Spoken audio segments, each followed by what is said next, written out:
আজকের ভিডিও যারা কোমরে ব্যথায় কষ্ট পাচ্ছ তাদের জন্য। ফার্স্টে আমরা চিত হয়ে শুয়ে পড়ব।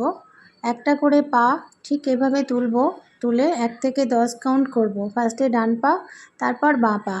দুটো পা যখন 10 কাউন্ট করা হয়ে যাবে তখন আমরা দুটো পা একসাথে এভাবে তুলব, দুদিকে হাত থাকবে। 1 থেকে 10 এটাও কাউন্ট করব, আবার রিল্যাক্স। দুটো পা একসাথে যখন হোল্ড করা হয়ে যাবে তখন একটা একটা পা আপ অ্যান্ড ডাউন করব, যাতে মাটির সঙ্গে টাচ হওয়ার আগেই পাটা উপরে উঠে যায়, এটা লক্ষ্য রাখতে হবে। এটা তোমরা 1 থেকে 10ও কাউন্ট করতে পারো বা 1 থেকে 20ও কাউন্ট করতে পারো।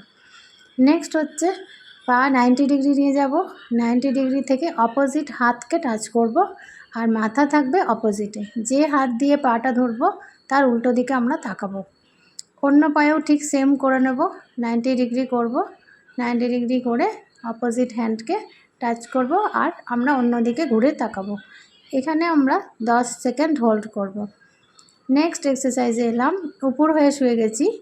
এবার আমরা একটা একটা করে পা ফোল্ড করলাম 10 বার, তারপর দুটো পা একসাথে ফোল্ড করছি। দুটো পাও ফোল্ড করব 10 কাউন্ট করে। দুটো পা যখন ফোল্ড করা হয়ে যাবে তখন থায়ের নিচে হাত রাখবো। থায়ের নিচে হাত রেখে একটা একটা করে পা যতটা সম্ভব টান টান করে ওঠাবার চেষ্টা করব। একটা জিনিস মাথায় রাখতে হবে, যেন পা ফোল্ড না হয়ে যায়। আরেকটা পা উঠিয়ে নিলাম টান টান করে। আমাদের কোমর ব্যথার যে নিচের অংশ হয় তাদের জন্য এটা খুব ভালো, যাদের সিয়াটিকা পেন আছে তাদের জন্য খুব ভালো। এবার দুটো পা একসাথে উঠলো, আর আপার পাটও তার সাথে উঠে হোল্ড করব। নিয়মিত অভ্যাস করলে কোমর ব্যথা থেকে চিরতরে মুক্তি পাবেন। বন্ধুদের সাথে শেয়ার করবেন। এই ভিডিওটা আমার একটা পুচকে স্টুডেন্ট করেছে, তাই একটু কষ্ট করে